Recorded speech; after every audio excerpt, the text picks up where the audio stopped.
hear this part of Jesus' sermon on the plain as it is in Luke's Gospel and on the Mount as it is in Matthew's Gospel,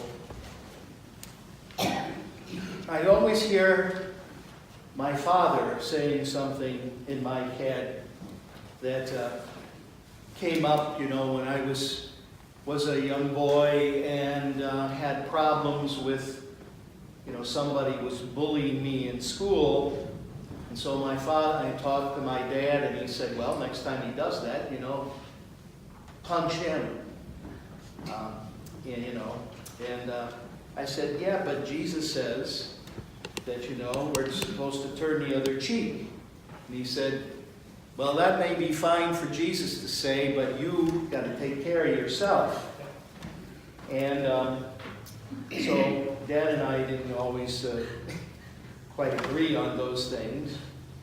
But I think that most of us, when we hear any of these radical demands that Jesus makes, come up with the phrase, at least I do, of, yes, but, we have plenty of reasons why we can't do exactly what Jesus says. If somebody takes something of yours, you should give them something more. So if they take my coat, especially in weather like this, should I take off my shirt and give it to them too? If I'm going to take this literally, it could mean that, everything is sort of turned upside down. Now maybe it would so confuse somebody who was robbing us that they would just maybe run away, figuring that maybe we're, crazy or something. But I think that when Jesus taught this, he was trying to impress upon his disciples and would-be disciples, and down to our own era, that it is difficult to be a disciple of Jesus Christ. It's difficult because it makes demands on us. Now, down through the centuries, because of different circumstances that were not envisioned in the Scriptures, when Jesus was speaking, the church itself has confronted various things. For example, when it came to issues of war, early on, as early as St. Augustine, so in the 4th or 5th century, he developed a theory called the just war theory.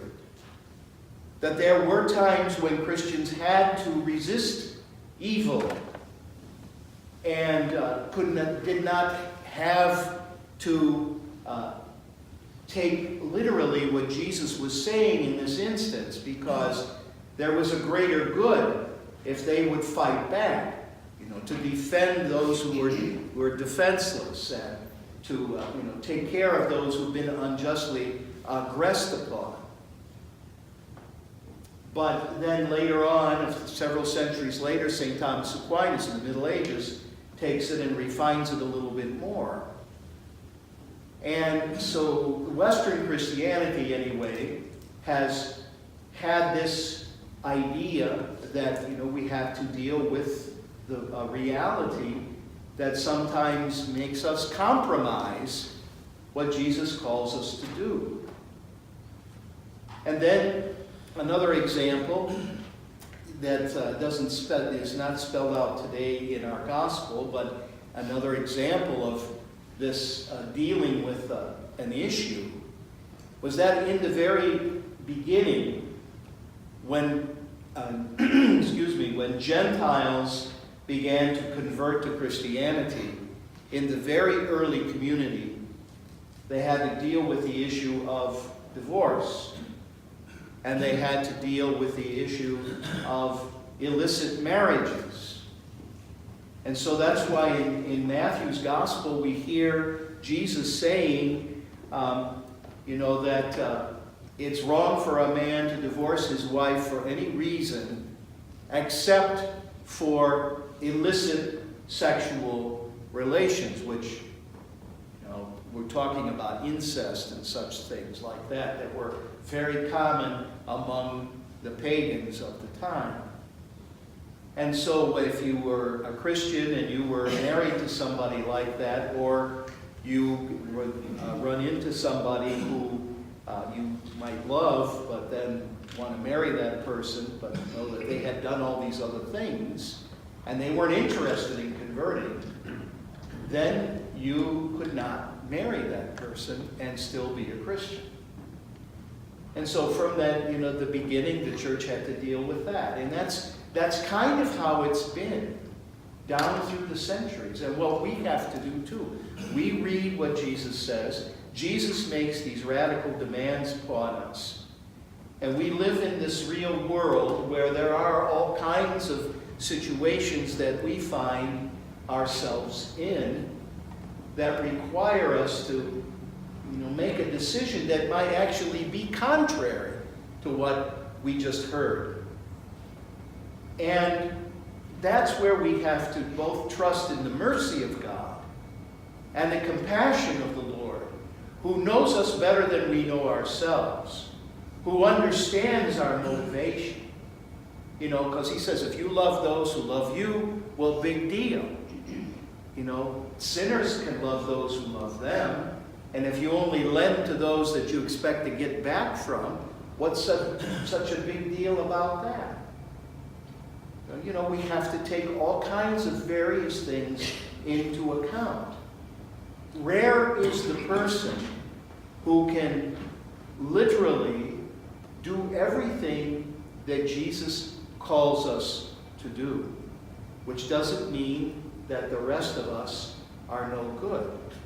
What it means is that there are some people gifted by God, graced by God, who can fully embrace this, who have very little difficulty forgiving others, no matter what happens, or who have no problem with giving and never hoping to get anything back, who are only too willing to, if they're going to be robbed, that they would give more.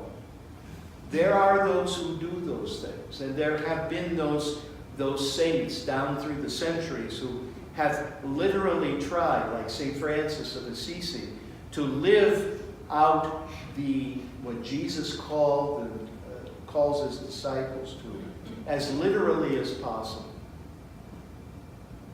But because we are in this world, we have to learn how we can best fulfill what God calls us to do, what Christ is calling us to do. We can do certain things. We can certainly refrain from judging everybody else that's different from us, rushing to judgment, like in recent cases that have happened, like in Chicago. Rushing to judgment about people, because the skin color is different, or the politics don't agree with mine, that person is somehow an inferior being to me, or whatever it might be, where our prejudices come up, where we say things or we do things that denigrate somebody else. We don't have to do those things. When we're called to love, even though it may be difficult, when we're called to forgive, even though it may take a long time to be able to forgive somebody, we have to at least demonstrate to Christ our willingness to do that. I think more than anything else, what the Lord looks at is our hearts to see if we are trying to live out the call. Because after all, who knows us better than the Lord who made us? And Jesus, who lived this life of ours in everything except for sin, who knows what it means to be human, understands what it means to struggle with this stuff. And how we have to make choices that maybe are not always in the ideal, but are in the real.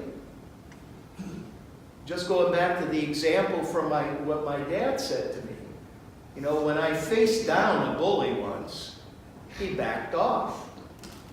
And after that, he was fine with me. You know, I didn't punch his lights out, even though I might have felt like it. But, I showed up at the time he said that I should show up, and I did. And that, I guess, in itself was enough for him to say, okay, this guy means business. When we respond, when we, for example, when we give to those who are in need, there's always that question: if I give this person this money, what are they going to do with it? Are they going to do with it what they said they were going to do? Or are they going to go out and buy drugs or booze or God knows what else? But that's not our job to judge their motives. If we feel in that moment that we ought to give, then we ought to give. If we know, however, that our giving is corrupting this person, making his or her ability to do things more readily possible, then we have to back off. Then we have to say no. It's those tough decisions that the Lord wants to know: are we thinking about what he calls us to?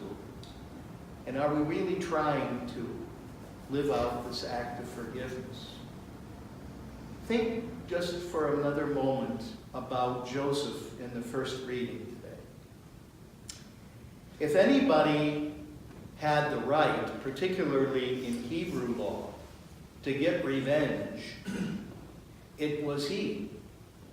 Because remember, he was his father's favorite. Of the 12 sons, he's the one the father favored the most.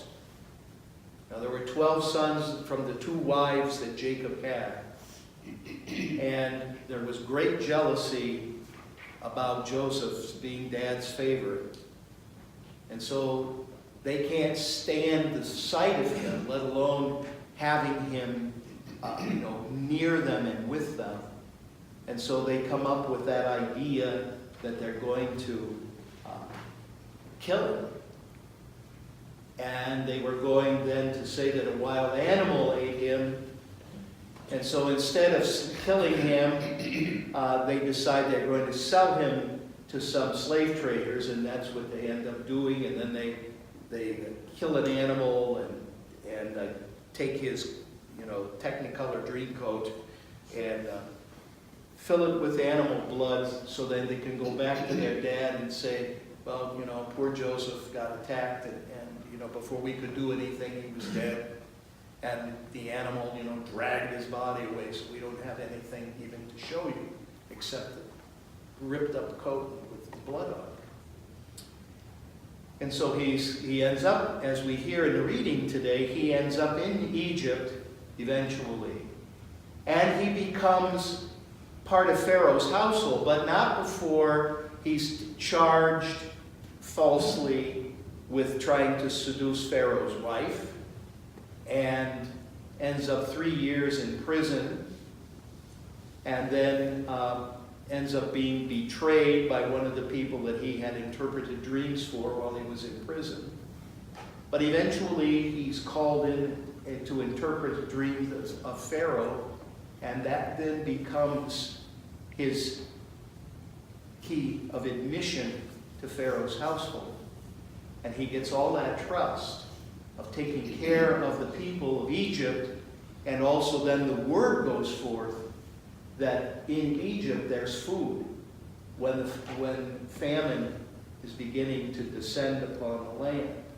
And that's how he gets into this visiting with his brothers who come to buy grain, and we know the rest of the story. But he treats them poorly, but he knows what eventually he's going to do, and that's what we hear today, that he had seen this situation and then understood that God was ultimately behind what happened, that God led his brothers to do this particular thing, and God took this bad situation and turned it for good. Not only for the good of the Egyptians, but for the good of his own people, his own brothers and their families and their father, who eventually then come to Egypt and spend that 400 years living there before they become enslaved again. And then Moses comes on the scene. So we are called to a way of life that makes great demands upon us if we're going to be faithful disciples. And when we catch ourselves in being judgmental, refusing to forgive, maybe our prejudices coming out, or whatever it might be, that's when we need to ask for forgiveness. That's when we need to be aware that because we live in a less than perfect world, and because we have to make decisions in that less than perfect world, sometimes we're going to choose wrongly. Sometimes we'll make mistakes. Sometimes we'll sin. But we need to come back again and again and ask the Lord's mercy and forgiveness and his understanding, and that in his compassion that he will help us to continue to grow so that we'll avoid those kinds of things more and more in the future. And that we will be really signs of resurrection, signs of new life, because we'll be better capable of living and loving and giving and caring instead of maybe just looking out for ourselves.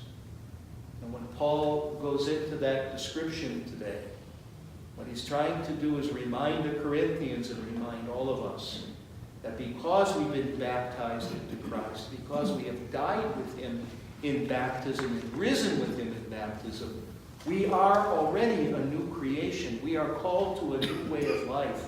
We are empowered to live the way Jesus calls us to. And so it is doable, and by his grace, we can carry it out.